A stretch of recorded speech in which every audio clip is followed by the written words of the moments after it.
Hi, and welcome to, lesson 25, third eye chakra. So it's almost impossible to talk about the third eye chakra and not get into a discussion on meditation. So I'm not going to spend a lot of time on meditation, but truthfully, if you want to activate your different clairs, there's clairaudience, there's clairsentience, there's clairvoyance, there's claircognizance. Those are the different other additional senses that you can activate as you start to learn. And everybody has gifts. We're all the same. We all have gifts. Some of us are meant to explore those gifts more than others in this lifetime or others. So just go with what feels right. So claircognizance is basically just a knowing, where when you get connected, you sort of move the ego out of the way, you get connected to your higher self, and then ideas and thoughts just start coming to you. Ideas just start coming in. Clairaudience is where you actually audibly hear things. That would be pretty interesting. I've only experienced clairaudience once or twice. I was actually sitting on the beach one day. I was meditating, and I had my eyes closed, and as far as I knew, I was the only person out there. And all of a sudden, I heard a snap. And of course, it got my attention, and I looked. It was on the left side of me, so I looked to the left, and there was nobody there. Now, I know I heard a snap. I heard it. And so next thing you know, I'm like, all right, let's check with the intuition. What does it want me to see? And I had actually been seeing the number 7 in multiples and all over the place for the last 48 hours. Every time I turned around, there was number 7.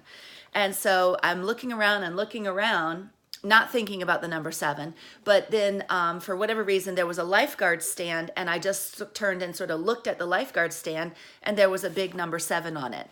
And so I was like, okay, great. My guides are talking to me. They're letting me know. So that's about the only time I've ever really heard clairaudience or heard something. I do get ringing in the ears quite a bit, and usually that's followed by tingling sensations in my head. So that's what we call downloads. Those are fun too. But so there's clairaudience. Clairsentience is when you can feel things. So you can empathically feel emotions, or I actually sometimes feel physical pain as a method of validation when I'm speaking to loved ones, or if I'm doing Reiki and I'm trying to find an ailment, I might feel some physical pain from somebody. And then, of course, there's clairvoyance, where you start to see things. So sometimes I will see images in my mind's eye. I have seen apparitions once or twice, but most of the time the clairvoyance comes in where I will see in my imagination, I will see images and I can describe them. So those are all of the different clairs that you can start to develop and work with as you're opening and connecting your third eye. Meditation is the key to having an open third eye chakra.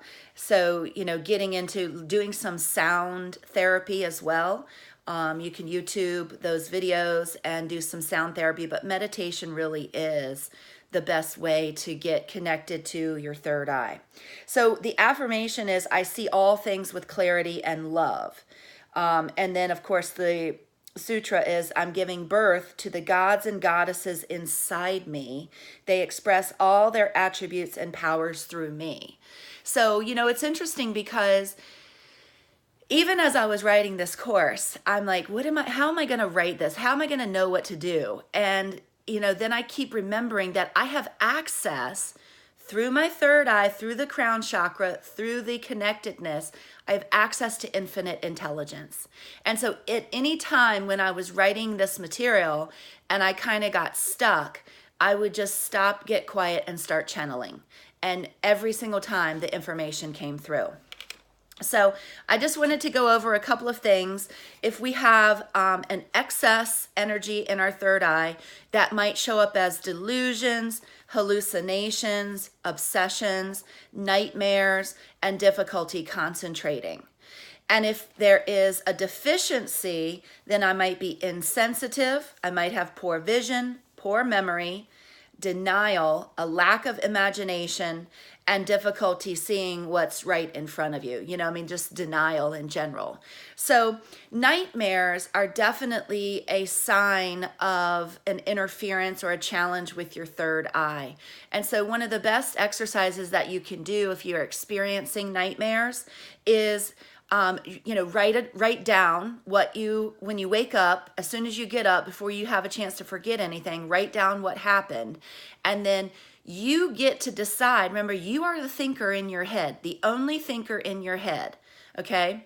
So you get to decide, what you want to have and what you want to experience. And so first of all, that nightmare might be the clue to a core wound that you're experiencing and still need to heal, because that traumatic event gets stored in your subconscious, and in your dream state, it's easier to remember those things. So write it down from that perspective and see if there's some digging we need to do about, healing that wound. But you also have the ability to rewrite the outcome of your dream.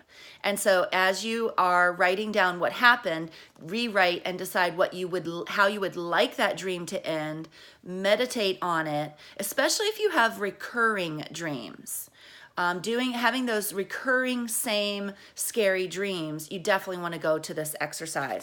And, it's just writing down, visualize the positive, have the new expectation, and then meditate with it, and then see if that doesn't help change your nightmare position and dream state.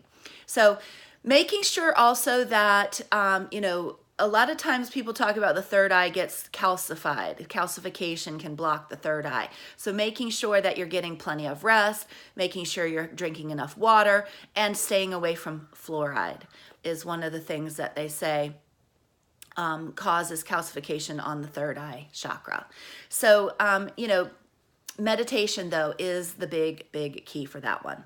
So I will see you in the next video.